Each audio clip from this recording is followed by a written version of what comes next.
Something about the vibe makes it so special. But like, what is this aesthetic called?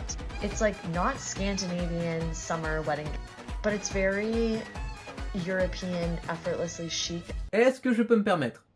Personnellement, et c'est mon avis, je considère que tout le monde peut s'habiller comme il le souhaite. Mais alors d'où vient ce terme d'appropriation culturelle? Le problème, c'est que certains ont tendance à invisibiliser les autres cultures. Quand cela est négatif, on le cite, on le voit partagé partout sur les réseaux sociaux, mais quand c'est positif, avec les vêtements, la musique ou le maquillage, là, on préfère s'approprier les mérites. Avant, ils se moquaient, mais en cachant les origines, cette fois, ça devient esthétique. Et cela peut aller plus loin, avec des imitations ou déguisements. Et à partir de ce moment-là, ça appartient au domaine de la moquerie. Et j'ai pas besoin de vous expliquer pourquoi les gens peuvent mal le prendre.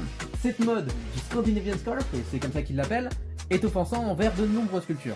Déjà parce que les habitants de la Norvège, la Suède et le Danemark, non pas la Finlande, en ont marre d'être encore une fois l'excuse des occidentaux alors que leurs vêtements sont magnifiques et n'ont absolument rien à voir avec ça. Et d'autre part parce que je pense que vous aussi, vous pensez plus à certains types de films que les vêtements des pays scandinaves, non?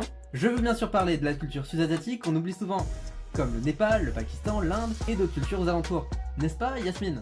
Exactement Lionel, donc moi c'est Yasmine, ceux qui me connaissent pas, je suis créatrice de contenu d'origine indo-pakistanaise et en effet cette mode qu'on voit de Scandinavian Scarf, c'est vraiment quelque chose qui me rappelle beaucoup les tenues qu'on porte chez nous, que ce soit des salwar al-kameez, le bas, le haut avec le dupatta qui fait vraiment partie du coup de la tenue, donc c'est vraiment des tenues 3 pièces. On a aussi les lengas qui sont toujours aussi avec un foulard, le dupatta ça fait vraiment partie d'une pièce à part entière de notre tenue, c'est pas comme un bijou, un accessoire en plus, non, ça fait vraiment partie de la tenue. En fait la tenue elle est pas complète sans le dupatta du coup.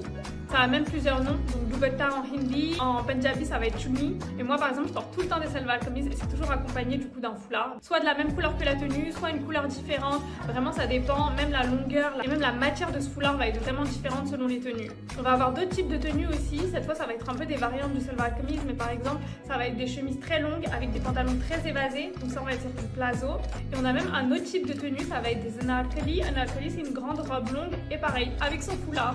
Donc voilà, pour vous dire que le Scandinavian Scarf, ça rappelle beaucoup les origines sud-asiatiques globalement.